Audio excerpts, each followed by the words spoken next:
What's up, YouTube? Carl, No Coast Fab. We're going to build a fuel cell for this today. So I already started. Let me show you where I'm at and we'll get to it. If you remember, cut my finger. I had a stainless polished tank for this, but it warped and it just looked bad. So I went and picked up some aluminum of the 090 variety. And I've got this kind of laid out. I wanted to do leather belts to hold it in. So what we'll do now is we'll bead roll this and pop this and this up, or pop that down so that belt has a nice place to lay in. And then we're gonna roll a diamond pattern into this, just because this is gonna be exposed and I want it to look nice and fancy. So we'll pop this up around the filler and our pumps. And then on the ends,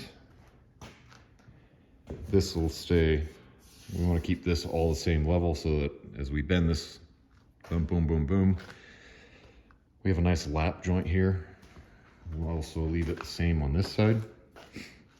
And that'll give us a nice good spot to weld that seam. And that way we only have one seam around the perimeter and our two sides. And we'll stab some baffles in it too. So the diamond pattern, if you've never laid out a diamond pattern, I got super scientific with the way I did this. I just laid this down here on that corner, and where those lines met on that corner, traced a line, moved it over, traced a line, did the same that way, and that's how we picked up that pattern. So I'm gonna set up the bead roller, and I've never tried to roll aluminum this thick before, so we'll see how it goes. All right, we'll start off with our step dies. This is just a 3/16 step. And the part we're gonna watch with this being thicker, thicker material, is we're gonna need a bigger step. So we'll kind of adjust that out. We'll do like a 3/16 step in there. Now, if you have a Bailey machine, you're gonna notice this is a little different than yours. I have a video on how I did that, how I did these finger adjusters rather than shims. If you want to see it, let me know in the comments. I didn't put it out because I really didn't think it would be something everybody would be interested in. So if you're one of those guys that has one of these and hates dealing with this stupid shim stack, let me know. Like I said, drop it down below and I'll put that video out. But we're pretty well set, so I'm gonna lock this down and we'll start rolling.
Okay, we got our first bead laid in. It actually laid in better than I thought it would for as thick as this is. I mean, I've got this cell a little on the thin side just because I planned on bead rolling. I normally do them thicker. But, I mean, that laid in pretty nice. I think we're gonna be all right. I'm still a little worried that our diamond pattern isn't gonna fluff. It's not gonna poof as much as normal. But as I was rolling this, you probably saw that pause. I have done this just a little bit off. I was thinking I could pop that down so that belt sat in there nicely. But I can't pop that down and this up. Like, the belt's gonna sit on this high spot, and I want a channel for that belt to sit in. So now we'll run right down this line and step it down here for the belt. And then I think I'll measure after and probably redo this line, because I really do want that trough for that belt. So, if you're gonna learn anything from watching these videos, pay special attention to your bead layout, I guess, and which way you're going dimensionally, because when you start getting a bunch of lines on these, or you're doing a bunch of bead roll, that'll catch you once in a while. So keep an eye on that when you're doing yours.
Okay, now you can see we have this nice little ridge. So we need this down. We needed this to pop up to give this a good finish. Now we pop that up, we pop it back down. We left 1.5 inch trough there for our belt to sit in, and we popped it back up, coming out for our edge. And then on the ends here, I just came in and set them out and ran the bead down, which leaves us pretty straight on our edge for our lap. You will notice, this will happen, we're kind of tipped up just a little bit from this bead right here. Not a big deal. We'll just give her the onion, tip that back down, and that'll be good. So now I'll pop this center part up, which is going to be a beast because this doesn't fit in my throat. So I'll have to start, I don't know, maybe there, and go around to there. Then we'll have to stop, flip the dies, and do the other side so that we only have this much in the throat of the machine. So this will be fun. And then we can start on the diamonds.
Okay, we're rolling on the die bend pattern here. So I have a tipping die up top. Normally I'll use a poly wheel on the bottom to give it a good fluff, but this is thick enough it wasn't really doing anything. It was just deforming and not putting like a nice bead in there. So what I did, I machined a groove in one of my hard dies, one of my solid dies, to force that pattern in. So when you get to this point, you'll want to count how many turns you're going. So you'll set your pressure. Well, you'll set 0 lash basically. Crank it down, run it. And then you'll count how many times you back off, move your panel, count how many times back in. Because you want your pressure the same on every line. Something else you're going to want to do is, you can see that's starting to roll up. That's from putting these beads in. So we're going to start with our material inside the machine and work our way out so that that curve comes up so we don't get hung up in the throat. So we'll go through, we'll get in, all the lines going this way. We'll put this panel over our knee on the bench, we'll flatten it back out, and then we'll go the other direction. So we'll get you set up and we'll run through all of this pattern this way.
Now you can see that taco effect. And that's all just from rolling those lines in. So this is nothing to panic about. We'll take this over on the bench, set it on the edge. We'll just kind of manually push it back down straight enough that we can run it through the other way. And when we go the other way, it'll do the same thing. It'll taco the opposite direction. We'll put it on the bench, flatten it back out, and we'll have our pattern. You can kind of see it's starting to come in now. It's not going to be as drastic as on like sheet metal or thin gauge, but for a fuel tank, I mean, it's going to give it just enough, I think. So I'm going to flatten this out. I'm going to run this the other way, and we'll come back through when it's time to start bending this way. I mean, when we start shaping it into a tank. So I'll be right back. All right. All our beadwork's in. I did my first bend. I'll show you that in a minute. But now you can see the pattern. We got a little water stain down here, but that's all right. This whole thing's gonna get probably powder coated, just because I don't want, aluminum gets dingy if you don't do something with it, if it's out in the weather, so something's gonna have to happen. I'm gonna get some scratches from my bending setup. But I think you can see where we're going with it. So now that I got my first bend in, I can kind of figure out the rest of my bends and bend it all the way across. For a bender, I just threw something together. This is my radius. I just have it bolted to the bench. And then I just had this kicking around. I threw a couple tabs on it, made it hinge. Piece of cake. So I'm gonna hurry and bend out the rest of this, and then we'll get to stabbing in. Where'd it go? Actually, I have baffles somewhere. There. Oh, it's right there. There's a snake, it bit me.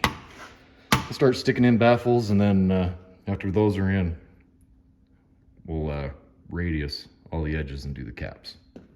So, be back. Okay, it's all bent out. Throwing baffles in. And something you're gonna wanna watch when you're doing this is make sure that it's clamped down good. You can see I got a clamp on the back there, clamp on the back there, a couple of clamps holding the seams down.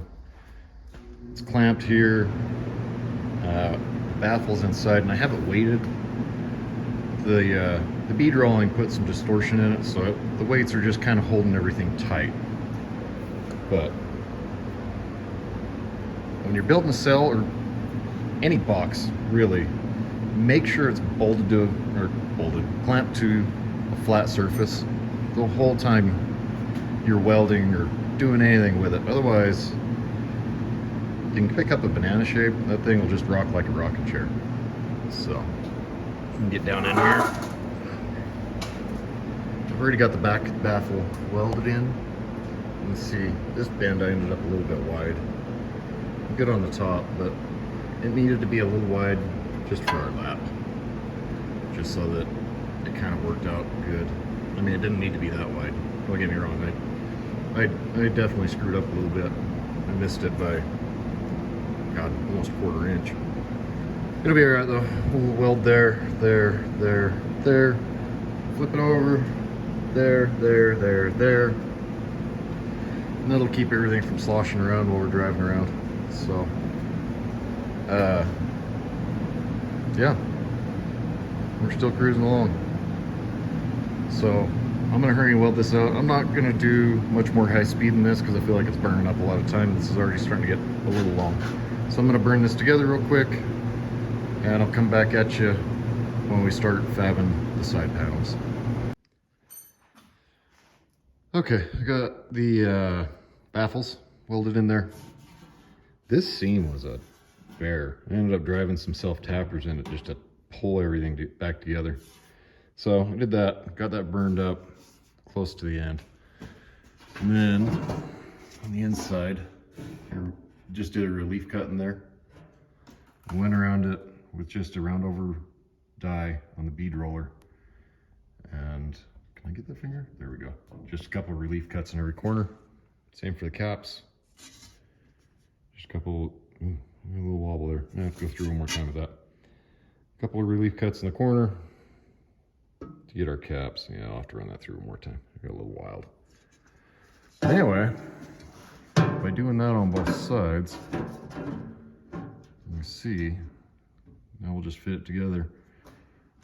Well, a bunch of scribing and make it fit. And that'll give us a nice round corner. So, I guess I can walk over here real quick and show you the dies. These are just, I want to say they're 1.5 inches round over. So yeah, I'm gonna get that one fit, get it welded on, do the same thing here. I'll put a relief cut on all 4 corners. 2 seems to be working out pretty good. Do the same thing to the bottom, and I'll bring you all back when I'm done with this, and we'll get some mounts made and get it in the truck. Okay, we're back. Sides are welded on. I filled those slits and just kind of buffed them out. I still need to sand them, polish them back up. That can happen later. I'm gonna leave that. I'm not gonna buff that weld off, just because I don't trust it not to crack. So we'll leave that with a full weld. You can see it turned out pretty nice. Now, There's the fuel cap for it that you throw on. And I hurried and burned this out and put some AN fittings in it. From there, I attached the bracket and the fuel sender that came out of the car with the motor I'm using. Because I'm gonna use that cluster, so I wanted the sender that matched my cluster so that my fuel gauge would work. So now I gotta attach the pump. So when you do this, make sure you order submersible fuel line. If you don't, it's only the inside of the line that's made to be in contact with fuel and not the outside. It'll lead away. So make sure you get submersible if you're doing any in-tank work like this to connect your stuff. Then on the truck side, I got the two straps in the bottom.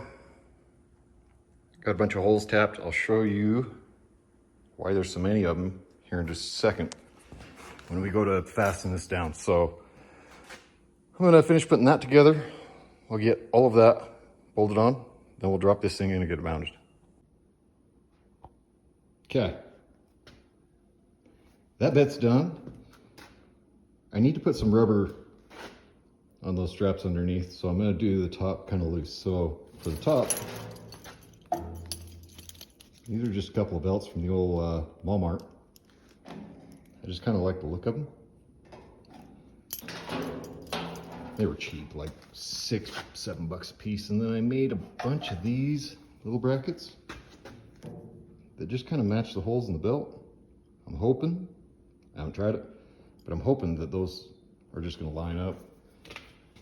And that's why there's so many holes. So these will sit on there through the belt and tighten everything down. So give me a second.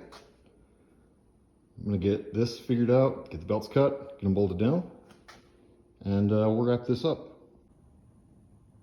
Here we are, finished up. Belts are in, everything's mounted. You can see those little plates are holding everything down. They're a little loose, but I don't have any rubber on the bottom of this either, so I think I'll probably do like 1/2 inch rubber belting maybe on the bottom. And that should tighten those up, and if not, I can notch it, punch some new holes, whatever. And that way it sucks down and it's nice. But I think that turned out about exactly how I was picturing it. So, for now, it's Carl, No Cost Fab. Like, subscribe, do the thing. And I'll catch you guys next time. Peace.